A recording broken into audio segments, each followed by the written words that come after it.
Hi. So it's Friday afternoon.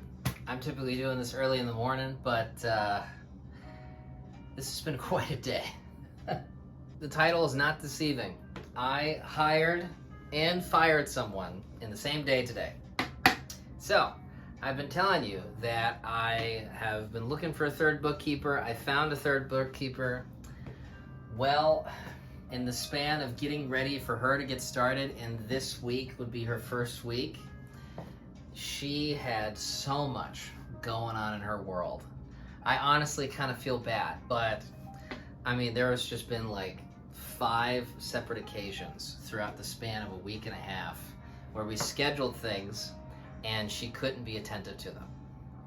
And she may have all the experience and all the knowledge in the world, and that's what I've gauged from our interviews, but starting a job is like the most important time to be attentive and showing up. It just was not the right time for her. So I didn't technically fire her. I gave her a temporary leave of absence to basically contact her in a month. And if everything's squared away and good to go from her life circumstance, then she would still have a job. But I don't know. I didn't gauge that she was real happy about, that result, the phone call I had with her. So it leaves me to think, well, we still need a third person.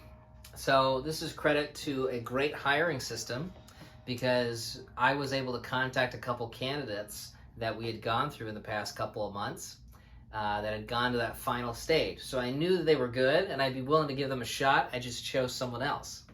And one of them was still working where they were at and is still looking for a job. So they're starting June 5th. So in the same day, I fired and hired someone, which is just totally just a huge change in how today was supposed to go. I mean, heck, I'm not even supposed to be here right now. It's almost 5. I'm supposed to be being a dad, taking care of the kid. Thankfully, I have a very nice family, and Nana, Danielle's mom, is taking care of Levi right now while they got the scoop about how my day went. So you gotta love great, supportive family. So how did this week go? Actually, super well. This month could be one of the best sales months that the company's ever had. I don't know why, but the referrals are coming in from all different angles about our work. At a certain point in this week, I had 14 new leads that had compiled with people that were legitimately interested in working with us this month. So that's just a crazy win. I was praying to God about bringing the work in because I was taking this bet to bring in the third bookkeeper and that we needed to stack up. And sure enough, he's supplying it. There's a local payroll lady, Arquisha Franklin with Go Beyond Payroll. She referred 3 people over to me. And then people from local networking groups like Bong and Spark Networking has referred a couple people that have turned out to be great leads. And then my old consulting company that I worked at has given me a couple leads. And then just all different other angles, a client referring me a lead that turned into another lead. Like, it's kind of nuts what's been happening this month. And so this has certainly been one of the more exciting months here in May.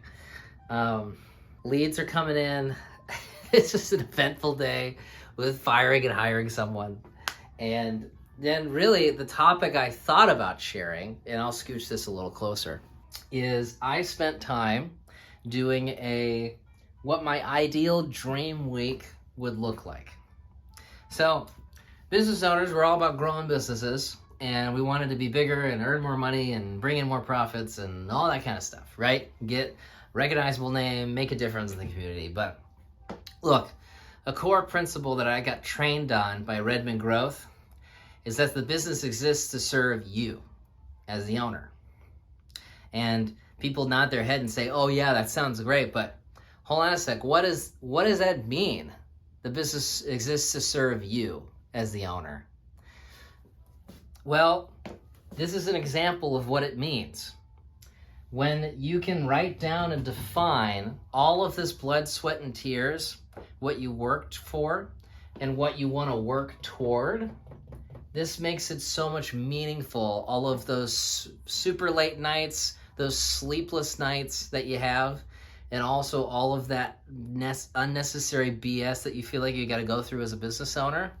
You work toward what your ideal life you want it to look like. And I thought I'd take a moment to go down and talk about what this ideal week looks like.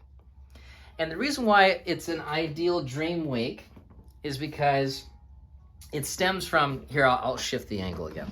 It stems from this guy right here, his name is Seth Godin, and he's one of the best marketing thinkers out there and has grown plenty of successful companies, written great books. One of those books is this one, Purple Cow.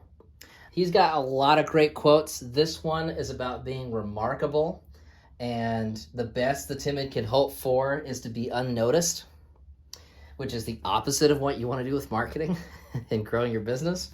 But he also has another great quote where he mentions that maybe people should stop trying to work so hard to vacation and set up a lives they never want to vacation from. So let me switch you back around. And so this week right here on my whiteboard is the motivation for this.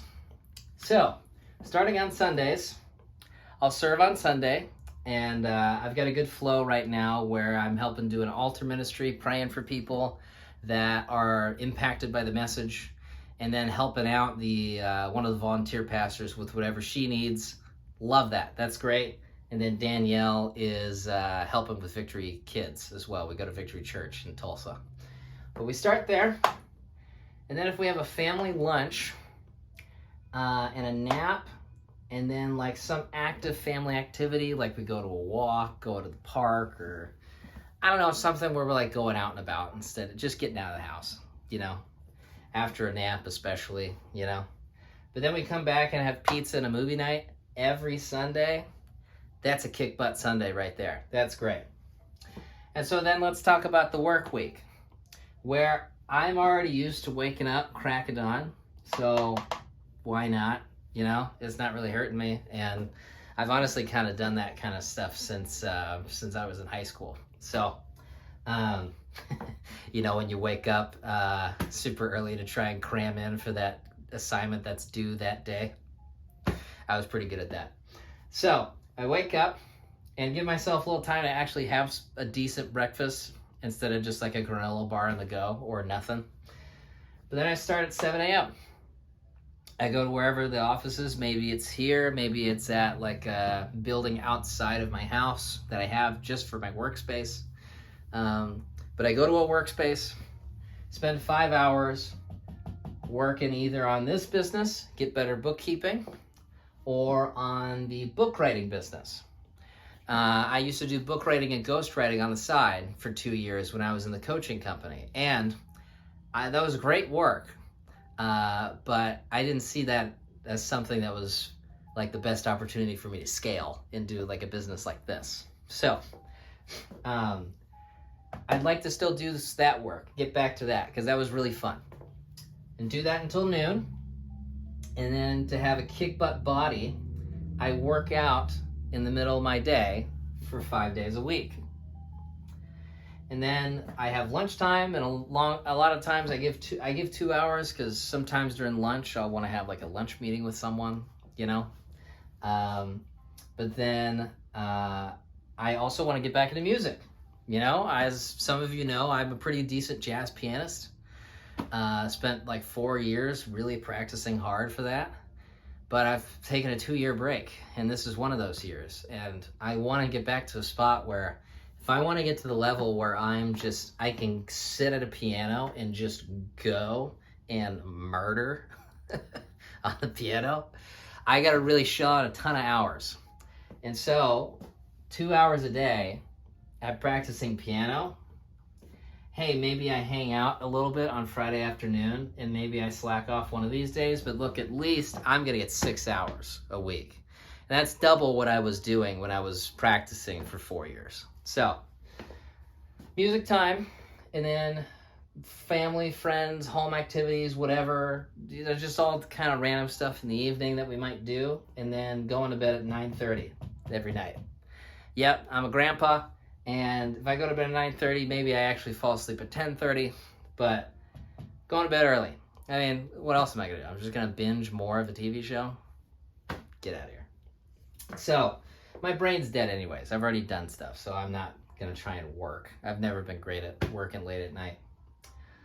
But yeah, this would be my whole week, where when it gets to Friday afternoon, chill out, maybe just, relax, kick back a little bit, and then give some just free time to do whatever. But if I'm not traveling, I would like to make sure to read at a coffee shop. I found that really just re-energizes me, gets me honed into a peaceful zone. And reading's great, having good dad time with kid and future kids that aren't here yet, by the way. It's just Levi right now, and it's going to be that way. Friends time as well, and then just whatever stuff in Tulsa. Things are happening every weekend, honestly, here. Tulsa's gone on the up and up.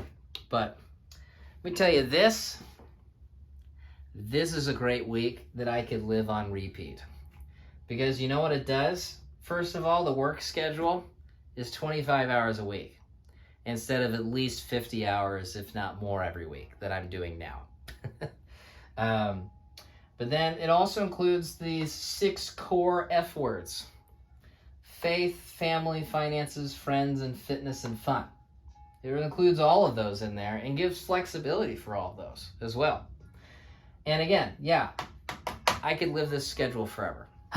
When I have days like this, where I gotta suddenly fire someone that hasn't even spent a week working with us, and I gotta find someone brand new all of a sudden, and then strategically think about when they should start, because my first bookkeeper is gonna have a full knee replacement next Thursday and be out of commission.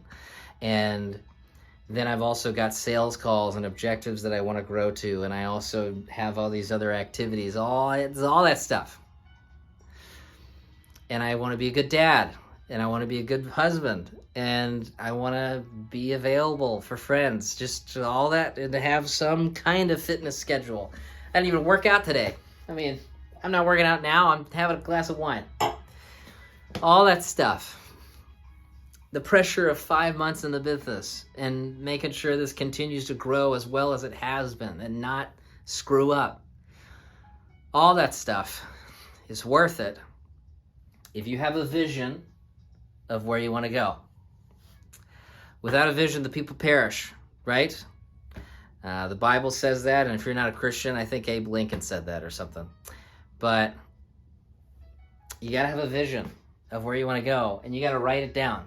Write down the vision. That's Habakkuk, I believe. This is part of that vision.